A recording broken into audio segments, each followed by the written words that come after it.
Comment pouvons-nous éduquer l'enfant en telle sorte qu'il puisse maîtriser et dépasser même les traumatismes de sa vie?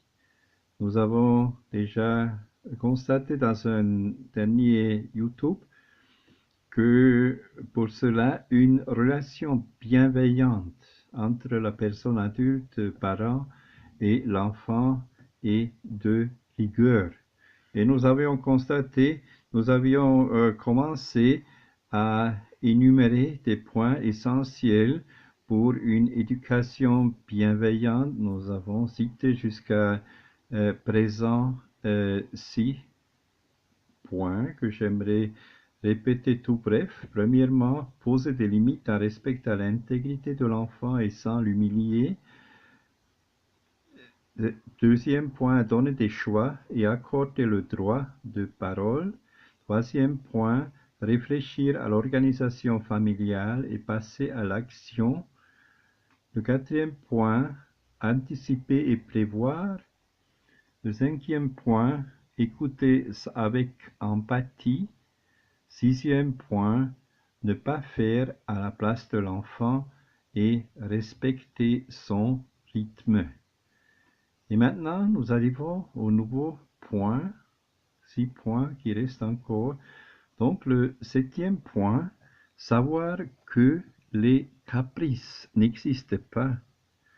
Pour Maria Montessori, les adultes appellent caprice tout ce qui n'a pas une cause apparente. Toute action illogique et invincible. Il devient alors nécessaire de chercher la cause de toute manifestation estimée capricieuse chez un enfant, précisément parce qu'elle échappe aux adultes. Sauf que l'enfant est guidé par la puissance de l'énergie psychique en lui. Il y a une cause à toute manifestation, toute réaction de l'enfant. Maria Montessori dit: ce caprice doit prendre à nos yeux l'importance d'un problème à résoudre, d'une énigme à déchiffrer. Isabelle Filiosa abonde en ce sens. Elle définit le caprice comme un comportement que l'adulte ne comprend pas. Le caprice est donc le jugement, l'interprétation et l'étiquette posée par un adulte sur un comportement qu'il ne comprend pas chez un enfant. Selon la psychothérapeute, les caprices n'existent pas. Les adultes parlent de caprices quand ils ne comprennent pas les oppositions, le refus des enfants. Le problème est que l'idée de caprice est très prégnante dans la société. Même si les choses sont en train de bouger, on entend souvent qu'il faut se méfier des caprices que l'enfant cherche à manipuler, à dominer les adultes, qu'ils ont des intentions négatives, voire perverses, qu'il faut briser absolument. Il est vrai que les enfants ont des comportements qui désarçonnent les adultes. Isabelle Filiosa indique que la meilleure façon de comprendre le besoin caché qui s'exprime derrière un caprice est de tenter de le comprendre. Qu'est-ce qui se passe? Pourquoi l'enfant agit-il comme ça? Quel est le besoin caché que l'enfant cherche à exprimer? Cela ne passe pas forcément par le fait de poser des questions à l'enfant car il est trop immature pour y répondre. En revanche, accepter, reconnaître et accompagner la détresse de l'enfant peut aider à le calmer. Un exemple pour lui dire quelque chose te dérange vraiment, ou cela a dû te faire peur, te mettre en colère, te rendre triste, jaloux, etc.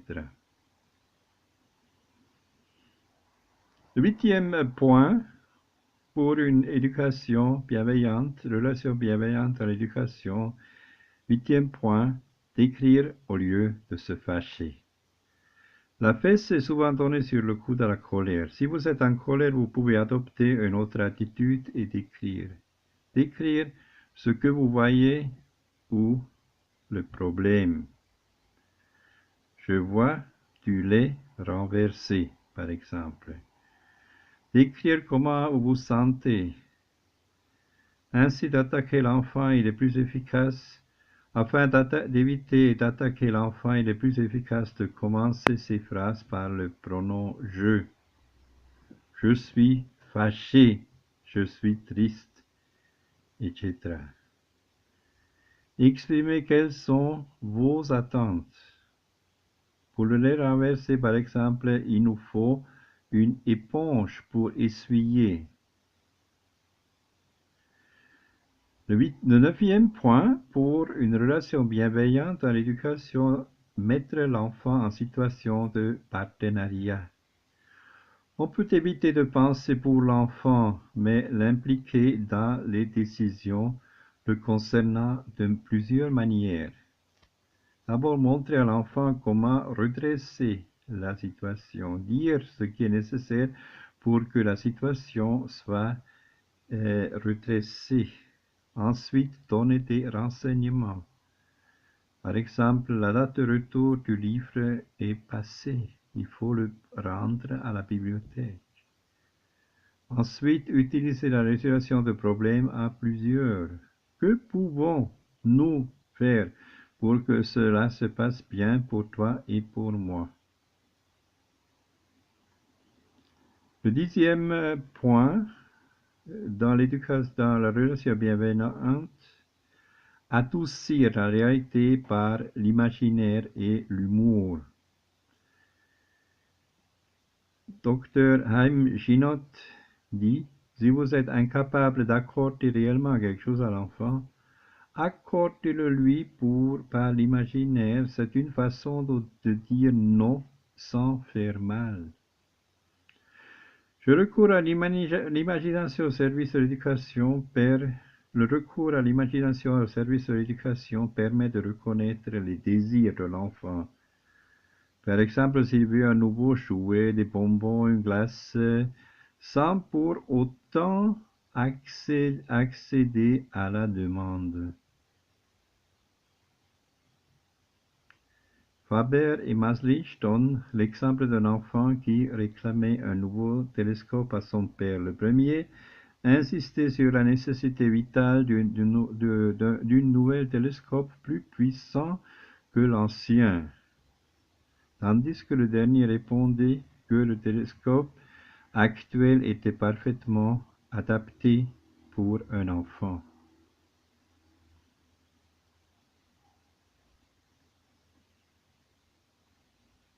Le 11e point, dans l'éducation,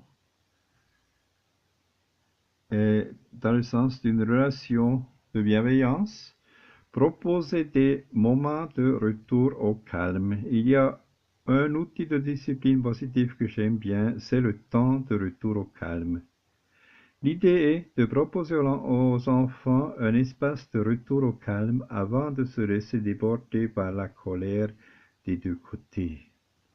Cet espace serait agrémenté de coussins, de crayons et de feuilles pour dessiner la colère, de livres éventuellement d'une boîte à émotions ou d'une roue de la colère, grâce auquel les enfants auraient à disposition des moyens de se calmer par eux-mêmes.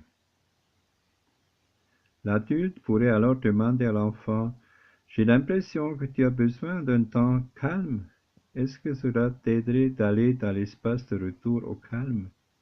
Si tu veux, je peux t'y conduire et t'accompagner. Ainsi, l'enfant dispose des moyens de se calmer et cela diminue le risque d'engrenage du conflit parent-enfant.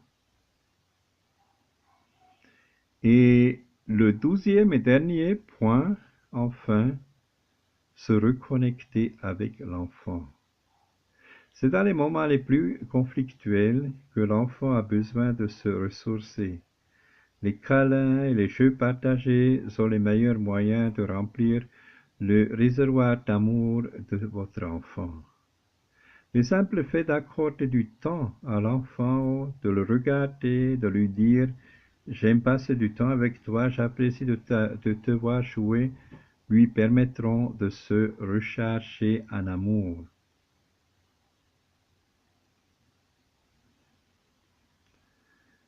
Voilà donc quelques réflexions sur l'éducation, notamment l'éducation à la résilience qui est basée sur une relation bienveillante entre personnes adultes, parents et enfants. J'espère que ces réflexions puissent vous aider dans vos situations concrètes.